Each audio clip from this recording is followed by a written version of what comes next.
नमस्कार दर्शक बंधु आपण मानंकु स्वागत।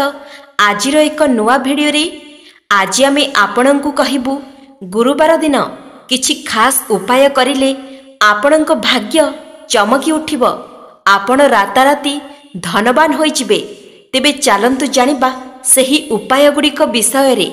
सर्वप्रथमे आज आमे आपणंकु नड़िया ओ कर्पूरर एक एभली उपाय कहिबाकु जाउछु जहा आपणकर धन संबंधित समस्त समस्या दूर करि परिबे। जेतेबेले लोकमानंकु धनयुक्त कोनोसी समस्या देखा जाए तेबे सेमाने निजर भाग्य को दोष देई थांती। एक तरफरे निजर भाग्य रे थिले ही धन मिली थाए, खराब भाग्य सबु कार्य को बिगाड़ी दिए। एहा निज भाग्य रे थिबा दरकार, जहा निजर परिश्रम और भाग्यर तालमेल रहिबा दरकार। निजर खराब भाग्य रे चिंता बा टेंशन हुअंतु नहीं। आपणंकु धन वृद्धि और भाग्य रे उन्नति हेबा पाई सठिक उपाय कुहा जाउअछि। धन संबंधित समस्या समाधान पाई माता लक्ष्मींकर पूजा पाठ करा जाए। बहुत कम लोक जानिछंती जे भगवान विष्णु को पूजा आराधना करी धन वृद्धि करि परिबे। एहा गुरुवार दिन पूजा करा जाए। एही उपाय रे तीनोटी जिनिस व्यवहार करा जाए। एहा नड़िया, कर्पूर ओ गोटिए टंका। गुरुवार दिन स्नान करी भगवान विष्णुंका सामना रे एक नड़िया भांगंतु। नड़ियारू सढ़ेई खोलपाकू भलरे बाहर करंतु, जेपरिक न भांगिब। सेही फाळ नड़िया को विष्णुंक पाद तले रखंतु। बाहर करा जाइथिबा सढ़ेई रे एक पैसा रखी कर्पूर रखी जलाई आलती करंतु। अन्य फाळ नड़ियाटी रे एक पैसा ओ कर्पूर रखी आलती करी नड़ियाटी को भगवानंक पाद तले रखंतु। अन्य सढ़ेई रे दीप सजाड़ी आलती करंतु। भगवान विष्णुंक सामना रे प्रणाम करी निजर धनयुक्त समस्या कुहंतु। परदिन सेही नड़िया रे थिबा पैसाटी को आनी माता लक्ष्मींक पाद तले रखंतु ओ मातांकर आलती करंतु। परे सेही पैसाटी को आनी निज आलमीरा बा बाक्स रे रखंतु। एही परि करिले धनयुक्त समस्या दूर होई जाए ओ माता लक्ष्मींकर आशीर्वाद प्राप्त हुए। बंधुगण, एबे आसंतु जानिबा द्वितीय उपाय विषय रे। आपण माने जानिथिबे देवगुरुंकर प्रिय दिन हेउछि गुरुवार। एही गुरुवार दिन कदलीर व्यवहार करिबा चमत्कारी होई थाए। आज आमे आपण मानंकु गुरुवार दिन कदली द्वारा केउ उपाय करिले धन प्राप्त होई थाए सेही विषय रे कहिबाकु जाउछु। जदि दाम्पत्य जीवन रे स्वामी और स्त्रींक मध्य रे कलह लागी रहुथाए तेबे कदलीर सेवन करिबा अनुचित अटे। एहा द्वारा दाम्पत्य जीवन रे किछि सुधार आसी पारे। जदि आपण गुरुवार दिन व्रत करिछंती तेबे मध्य कदली खाइबा अनुचित। वैवाहिक जीवन और भाग्यर स्वामी हेउछंती देवगुरु बृहस्पति। मान्यता रहिछि गुरुवार दिन अजणा व्यक्तिंक ठारू कदली ग्रहण करिबा अनुचित। एहा छड़ा हलदिया वस्त्र मध्य काहाठारू ग्रहण करिबा अनुचित। किछि लोक माने एमिति अछंती जेउ माने निज घरु जिनिस सरीगले अन्य ठारू आनी थांती, किंतु गुरुवार दिन अन्य ठारू हलदी आनिबा बा दान करिबा अनुचित। जदि आपण व्यवसायी बा चाकरी क्षेत्र रे अछंती तेबे गुरुवार दिन केउ उपाय करिले धन वर्षा होई थाए आसंतु जानिबा। गुरुवार दिन सकाळे स्नान करिबा परे दुईटी जोड़ा थिबा कदली नेई गोटिकरे कुंकुमरे स्वस्तिक चिन्ह करंतु। अन्य एक कदली रे निजर नाम लेखंतु। एहा परे पूजा घरे दीप जलांतु। एही दीपरे दुईटी लवंग पकाई दियंतु, जेपरि लवंग जलिब नाही। एहा परे भगवान विष्णुंकर नाम स्मरण करी ओम नमः भगवते वासुदेवाय नमः एही मंत्रटी को जप करंतु। एहा परे निजर मनस्कामना को मने पकाई कदली दुईटी पूजा घरे रखी दियंतु। एहा परे शुक्रवार दिन कदली दुईटी को उठाई निज उपरे 7 थर ବୁଲାଇ ଦିଅନ୍ତୁ। ଏହାପରେ 2ଟି କଦଳୀକୁ ଅଲଗା କରନ୍ତୁ। ଯେଉଁ କଦଳୀରେ ସ୍ୱସ୍ତିକ ଚିହ୍ନ କରିଥିବେ ସେହି କଦଳୀକୁ ଗାଈକୁ ଖାଇବାକୁ ଦିଅନ୍ତୁ। ଦ୍ୱିତୀୟ କଦଳୀ ଯେଉଁଥିରେ ଆପଣଙ୍କର ନାମ ଲେଖାଥିବ ତାହାକୁ ପ୍ରସାଦ ଭାବେ ସେବନ କରନ୍ତୁ। ଏପରି କରିବା ଦ୍ୱାରା ଆପଣଙ୍କର ସବୁ ମନସ୍କାମନା ପୂରା ହେବା ସହ ଧନ ବୃଦ୍ଧି ହେବାରେ ଲାଗିବ।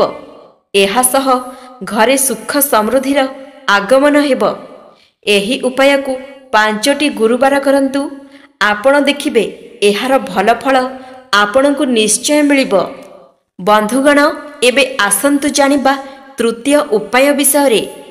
ବିବାହ ପ୍ରାୟ ସମସ୍ତଙ୍କର ସ୍ୱପ୍ନ ହୋଇଥାଏ, କିନ୍ତୁ ଅନେକ ସମୟରେ ଦୁର୍ଭାଗ୍ୟ ଯୋଗୁଁ ବିବାହରେ ଅନେକ ବାଧା ଉପୁଜିଥାଏ।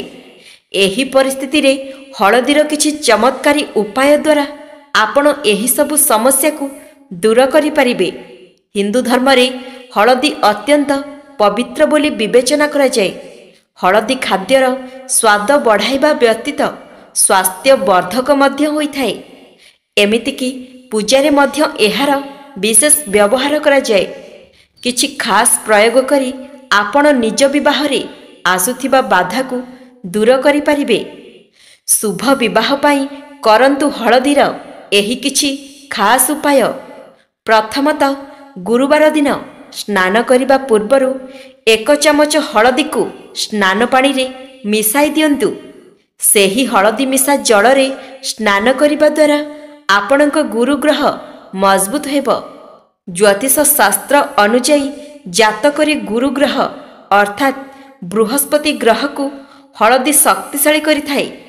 ଗୁରୁଗ୍ରହ ମଜବୁତ ହେବା ଦ୍ୱାରା ବିବାହରେ ଆସୁଥିବା ବାଧା ମଧ୍ୟ ଦୂର ହୋଇଯାଏ। ଦ୍ୱିତୀୟରେ, ଗୁରୁବାର ଦିନ ଭଗବାନ ବିଷ୍ଣୁଙ୍କର ପୂଜାପାଠ କରିବା ସହିତ ମଥାରେ ହଳଦୀର ତିଳକ ଲଗାନ୍ତୁ। ଏହା ବ୍ୟତୀତ ନିଜ କପାଳରେ ମଧ୍ୟ ହଳଦୀ ରେଖା ଟାଣନ୍ତୁ। ଲଗାତାର 7 ଗୁରୁବାର ପର୍ଯ୍ୟନ୍ତ ଏହି ଉପାୟ କଲେ ଆପଣଙ୍କୁ ନିଜର ମନପସନ୍ଦର ଜୀବନସାଥୀ ମିଳିଯିବ। ଜୀବନସାଥୀ ସହିତ ଏହି ଉପାୟ କରିବା ଦ୍ୱାରା ଗୁରୁଙ୍କର ଶୁଭ ପ୍ରଭାବ ଏବଂ ଭଗବାନ ବିଷ୍ଣୁଙ୍କର କୃପା ପ୍ରାପ୍ତ ହୋଇଥାଏ। ଭଗବାନ ବିଷ୍ଣୁ ଆପଣଙ୍କର ଅନ୍ୟ ମନସ୍କାମନା ମଧ୍ୟ ପୂରଣ କରନ୍ତି। ତୃତୀୟରେ, ଗୁରୁବାର ଦିନ ଦାନ ଧର୍ମ କରିବା ମଧ୍ୟ ଶୁଭ ହୋଇଥାଏ ବୋଲି ବିବେଚନା କରାଯାଏ। ଏହି ଦିନ ହଳଦୀ ଏବଂ ବୁଟ ଡାଲି ଦାନ କରିପାରିବେ। ଏହାଦ୍ୱାରା ଉଭୟ ଗୁରୁଗ୍ରହ ବୃହସ୍ପତି ଏବଂ ଭଗବାନ ବିଷ୍ଣୁ ମଧ୍ୟ ପ୍ରସନ୍ନ ହୁଅନ୍ତି। ଯଦି ଆପଣ ଅନ୍ୟ କିଛି ଦାନ କରିବାକୁ ଚାହାନ୍ତି, ସେଥିରେ ହଳଦୀ ପାଣି ସିଞ୍ଚନ କରନ୍ତୁ। ଏପରି କରିବା ଆପଣ ହଳଦୀ ଦାନର ଅପାର ଲାଭ ମଧ୍ୟ ପାଇବେ ଏବଂ ଆପଣଙ୍କ ବିବାହରେ କୌଣସି ବାଧା ମଧ୍ୟ ଆସିବ ନାହିଁ। ଚତୁର୍ଥରେ, ଗୁରୁବାର ଦିନ ଏକ ପୁଡ଼ିଆରେ 3 ଚିମୁଟା ହଳଦୀ ବାନ୍ଧି ଦିଅନ୍ତୁ। ବର୍ତ୍ତମାନ ତାହାକୁ ଭଗବାନ ବିଷ୍ଣୁ ଏବଂ ମାତା ଲକ୍ଷ୍ମୀଙ୍କ ସମ୍ମୁଖରେ ରଖିଦିଅନ୍ତୁ। ଏହି ଉପାୟ କରିବା ବେଳେ ଭଗବାନ ବିଷ୍ଣୁ ଏବଂ ମାତା ଲକ୍ଷ୍ମୀଙ୍କୁ ନିଜର ମନସ୍କାମନା ପ୍ରାର୍ଥନା ଆକାରରେ ଜଣାଇ ଦିଅନ୍ତୁ। ଏହି ଉପାୟ ଦ୍ୱାରା ଯଦି ଆପଣ ବିବାହରେ କୌଣସି ବାଧାବିଘ୍ନର ସମ୍ମୁଖୀନ ହେଉଥିବେ, ତାହା ଦୂରେଇ ଯିବ। ଏହାଦ୍ୱାରା ଆପଣଙ୍କର ସମସ୍ତ ସମସ୍ୟା ମଧ୍ୟ ଦୂର ହୋଇଯିବ। ପଞ୍ଚମରେ, ଗୁରୁବାର ଦିନ 1 ମୁଠା ଚାଉଳ ନେଇ ତାହାକୁ ହଳଦୀ ସହିତ ମିଶାଇ ହଳଦିଆ ରଙ୍ଗ କରିଦିଅନ୍ତୁ। ବର୍ତ୍ତମାନ ସେହି ହଳଦିଆ ଚାଉଳକୁ ଏକ ନାଲି କପଡ଼ାରେ ବାନ୍ଧି ଦିଅନ୍ତୁ। ଏହାପରେ ଏହାକୁ ଘରର ସିନ୍ଦୁକରେ ରଖିଦିଅନ୍ତୁ। ଏହା କରିବା ଦ୍ୱାରା ଆପଣଙ୍କ ଘରକୁ ପ୍ରଚୁର ଟଙ୍କା ଆସିବ। ଏହାଦ୍ୱାରା ଆପଣ ସାକ୍ଷାତ ମାତା ଲକ୍ଷ୍ମୀଙ୍କୁ ମଧ୍ୟ ପ୍ରାପ୍ତ କରିବେ। ଆପଣଙ୍କ ଭାଗ୍ୟ ମଧ୍ୟ ଉଜ୍ଜ୍ୱଳ ହେବ। ଷଷ୍ଠରେ, ଗୁରୁବାର ଦିନ ହଳଦିଆ ରଙ୍ଗର ପୋଷାକ ପିନ୍ଧିବା ମଧ୍ୟ ଶୁଭ ହୋଇଥାଏ ବୋଲି ବିବେଚନା କରାଯାଏ। ଏହି ପୋଷାକ ପିନ୍ଧିବା ସମୟରେ କପାଳରେ ହଳଦୀ ତିଳକ କରିବା ଉଚିତ। ଏହି ଉପାୟ ଦ୍ୱାରା ଜାତକରେ ଗୁରୁଗ୍ରହ ମଧ୍ୟ ମଜବୁତ ହେବେ, ଯେଉଁ କାରଣରୁ ବହୁତ ଶୀଘ୍ର ଆପଣଙ୍କୁ ବିବାହ ସମ୍ବନ୍ଧୀୟ ଶୁଭ ସୂଚନା ମିଳିଯିବ। ବନ୍ଧୁଗଣ, ଏବେ ଆସନ୍ତୁ ଜାଣିବା ଚତୁର୍ଥ ଉପାୟ ବିଷୟରେ। ସାମାନ୍ୟ ଆକାରର ଲବଙ୍ଗଟିଏ ସ୍ୱାସ୍ଥ୍ୟ ସହିତ ମଧ୍ୟ ଭାଗ୍ୟକୁ ବଦଳାଇ ଦେଇଥାଏ। ଆପଣଙ୍କୁ ଏହା ଆଶ୍ଚର୍ଯ୍ୟ କରିପାରେ, କିନ୍ତୁ ଏହା ସତ୍ୟ ଅଟେ। ବାସ୍ତୁବିତ୍ମାନେ ଲବଙ୍ଗ ଦ୍ୱାରା ଭାଗ୍ୟ ବଦଳାଇବାର ବିଭିନ୍ନ ପ୍ରକାର ଉପାୟ କହିଥାନ୍ତି। ଅଧିକାଂଶ ସମୟ ଏମିତି ହୋଇଥାଏ ଯେ ଆମେ ଯେତେ ପରିଶ୍ରମ କଲେ ମଧ୍ୟ ନିଜ ପରିଶ୍ରମ ଅନୁଯାୟୀ ଆମେ ଫଳ ଲାଭ କରିନଥାଉ। ତେଣୁ ବାସ୍ତୁବିତ୍ ଦ୍ୱାରା ଲବଙ୍ଗରେ କିଛି ଉପାୟ ବିଷୟରେ ଆସନ୍ତୁ ଜାଣିବା। ଆର୍ଥିକ ସଙ୍କଟକୁ ଦୂର କରିବା ପାଇଁ ଯଦି ଆପଣ ଆର୍ଥିକ ସଙ୍କଟରୁ ମୁକ୍ତି ପାଇବାକୁ ଚାହୁଁଛନ୍ତି, ତେବେ ପ୍ରତିଦିନ ହନୁମାନଙ୍କ ନିକଟରେ ସୋରିଷ ତେଲରେ 2ଟି ଲବଙ୍ଗ ପକାଇ ଦୀପଟିଏ ଜଳାନ୍ତୁ ଓ ହନୁମାନ ଚାଳିଶା ପାଠ କରନ୍ତୁ। ଏହାଦ୍ୱାରା ଆର୍ଥିକ ସଙ୍କଟ ଦୂର ହେବ।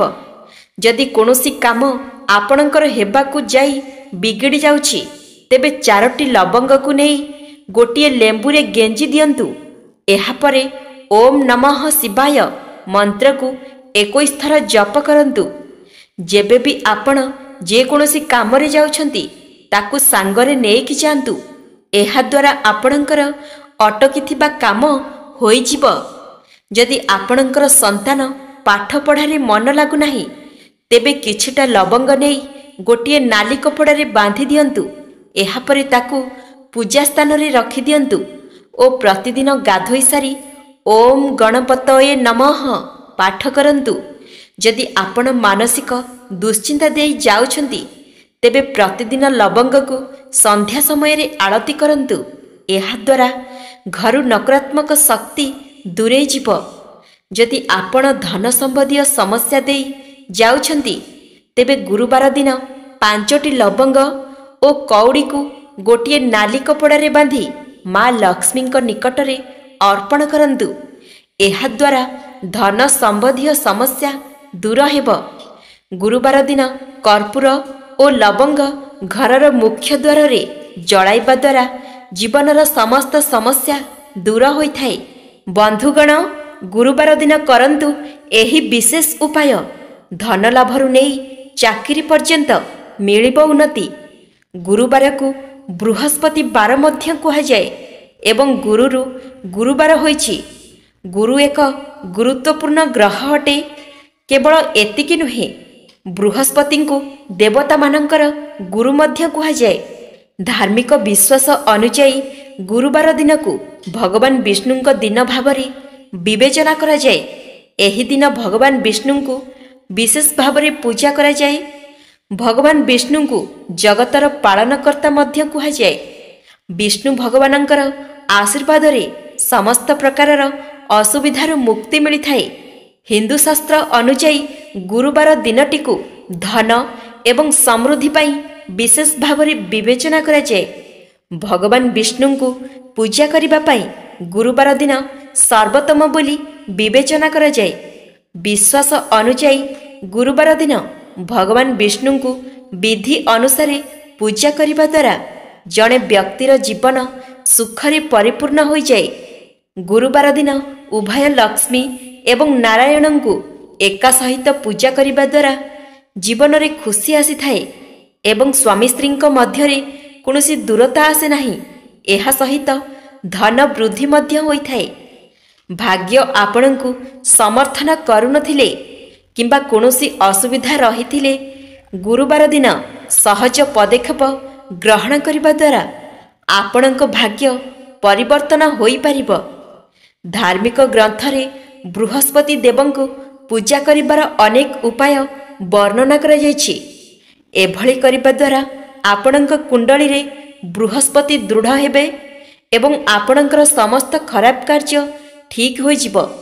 ଗୁରୁବାର ଦିନ କେଶର, ହଳଦିଆ ଚନ୍ଦନ କିମ୍ବା ହଳଦୀ ଦାନ କରିବା ଅତ୍ୟନ୍ତ ଶୁଭ ବୋଲି ବିବେଚନା କରାଯାଏ।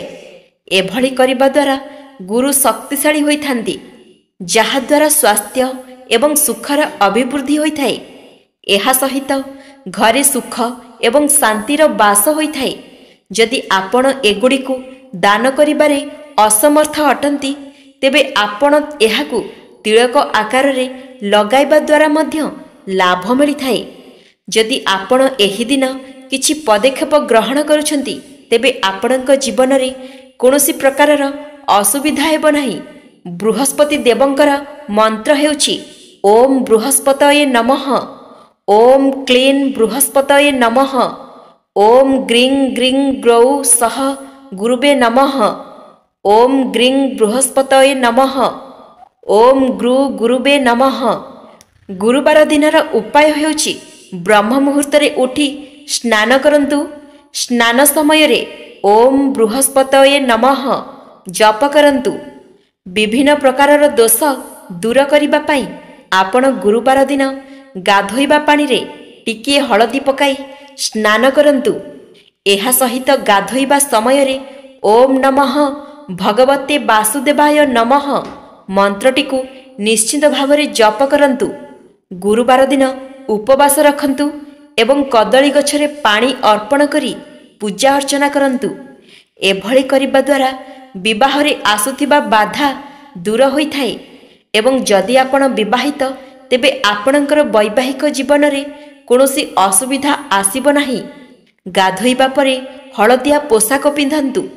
गाधोई सारिबा परे भगवान विष्णुंकर प्रतिमूर्ति किंबा फोटो सम्मुखरे घियर एक दीप जाळंतु। भगवान विष्णुंकु हळदिया फूल सहित तुलसीर एक छोट पत्र अर्पण करंतु। निज कपाल रे हळदी चंदन किंबा केसरर तिलक लगांतु।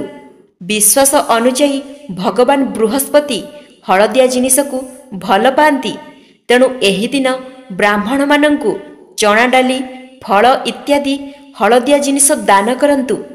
एही दिन सकाळे घरर मुख्य प्रवेश पथरे चना डाली एवं टिकिए गुड़ रखंतु। धार्मिक गुरुत्व दृष्टि एही दिनकु मध्य अत्यंत गुरुत्वपूर्ण विवेचना करा जाए। घर को धन आसीबा पई एही दिनकु सबुठारु शुभ बोली विवेचना करा जाए। एही दिन हळदिया जिनिसकु विशेष गुरुत्व दिया जायछि। गुरुवार दिन काहाकु ऋण दियंतु नाही किंबा काहाठारु धार नियंतु नाही। जदि आपण एभଳି करंती तेबे आपणक कुंडली रे गुरुंकर स्थिति खराब होई पारे एवं आपण आर्थिक संकटर सम्मुखीन होई पारंती। जदि आपण गुरुवार दिन व्रत रखंती तेबे आपण एही दिन सत्यनारायणकर व्रत कथा निश्चित भावरे पढ़ंतु किंबा शुणंतु। बंधुगण, जदि एही भिडियोटी आपणकु भल लागि थाए भिडियोटी को लाइक करी आम चैनल को सब्सक्राइब करि दियंतु। भक्ति रे थरे कमेंट बॉक्स रे जय मां लक्ष्मी अवश्य लिखि दियंतु। मां लक्ष्मीकर कृपा हेले आपणक जीवनर सबु दुख कष्ट दूर होई जिवो।